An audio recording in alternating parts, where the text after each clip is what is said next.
नमस्कार, हजुरहरूलाई धेरै धेरै स्वागत छ फुड चोइसमा।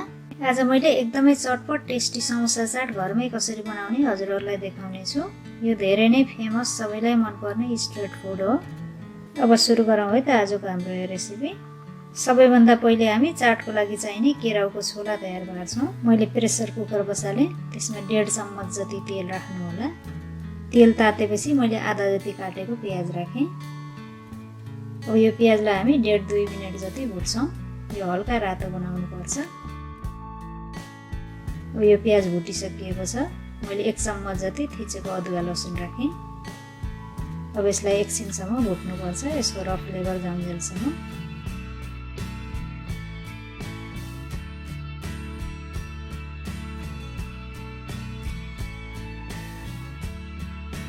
देख्न सक्नुहुन्छ हाम्रो लसुन अदुवा भुटिसकिएको छ।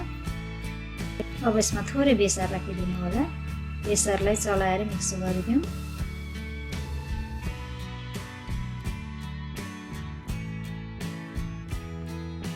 मैले आधा कप जति भिजाएको केराउ राखेँ। यसलाई मैले रातभरि भिजाएको हो।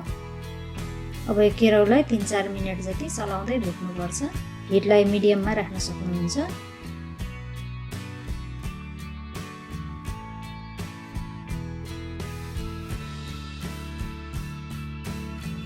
मैले आधा चम्मच नुन राखेँ। नुन आफ्नो टेस्ट अनुसार राख्न सक्नुहुन्छ। अब यसलाई फेरि चलाउँदै भुटौँ। अब यो केराउलाई मैले 3-4 मिनेट जति भुटिसकेँ। यसमा मैले ठुलो चम्चाको 1 चम्मच धनिया जिराको धुलो राखेँ। यसै गरेर सानो चम्मचको आधा चम्मच रातो खुर्सानीको धुलो राखेँ। यो कलरको लागि मात्रै हो, हजुरहरूलाई मन लाग्दैन भने नराख्नु भए पनि हुन्छ। यसलाई 1-1.5 मिनेट जति चलाएर भुट्नुपर्छ। अब हाम्रो यो मसला पनि भुटिसकियो। अब यसमा 2 कप जति पानी राखिदिनु होला। अब एकपटक मिक्स गरिदिउँ।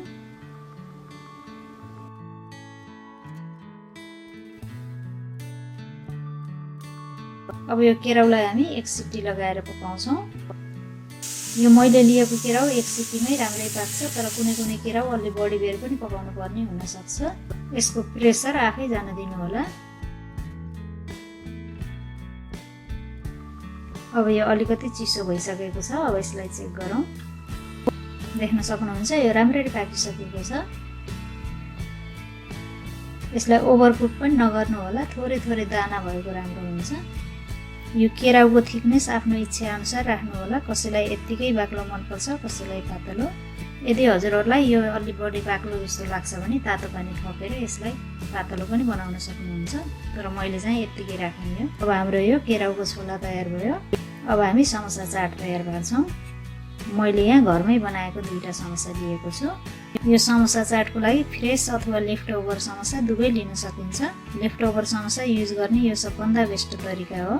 मैले समोसाको रेसिपी बनाइसकेको छु। भिडियोको लिङ्क डिस्क्रिप्सन बक्स र इन्ड अफ द स्क्रिनमा चेक गर्नुहोला। हजुरहरूले समोसा आफ्नो आवश्यकता अनुसार 2टा अथवा 3टा पनि राख्न सक्नुहुन्छ। अब यसको माथि अघि पकाएको केराउ राखिदिनु होला। केराउ आफूलाई कति मन लाग्छ त्यति नै राख्न सक्नुहुनेछ। अब मैले यसमा फिटेको दही राखेँ। यो दहीलाई मैले राम्ररी फिटेर तयार पारेको छु। अब रातो खुर्सानीको धुलो राखिदिनु होला। मैले भुटेर पिसेको जिराको धुलो पनि राखेँ। यसले चाटमा मिठो फ्लेभर दिन्छ। यसै गरेर थोरै चाट मसला पनि राखेँ। यसमा राखेको चाट मसला र जिराको धुलो आफ्नो इच्छा अनुसार धेरै पनि राख्न सक्नुहुन्छ।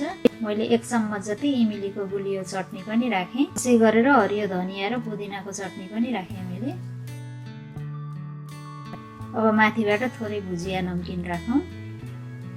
यदि हजुरहरूसँग यो छैन भने यसलाई स्किप गर्न सक्नुहुन्छ, यो अप्सनल हो। अब काटेको रातो प्याज पनि राखौँ। स्वाद अनुसार यसै गरेर हरियो खुर्सानी पनि राखिदिनुहोस्। यसै गरेर मैले काटेको हरियो धनिया पनि राखेँ। यदि हजुरहरूलाई एक्स्ट्रा नुन थप्नुपर्छ जस्तो लाग्छ भने बिरे नुन छर्किन सक्नुहुन्छ माथिबाट, तर यो चटनीमा पनि बिरे नुन छ, त्यसैले मैले थपिनँ। यो यतिले पनि इनफै हुन्छ। यसमा राख्ने मसला अचारको मात्रा आफ्नो टेस्ट अनुसार अलि बढी पनि राख्न सक्नुहुन्छ।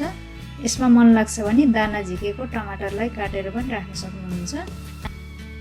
अब हाम्रो यो समोसा चाट सर्भ गर्नको लागि तयार भयो। हजुरहरूले पनि यसरी नै घरमै समोसा चाट बनाएर इन्जोय गर्न सक्नुहुनेछ।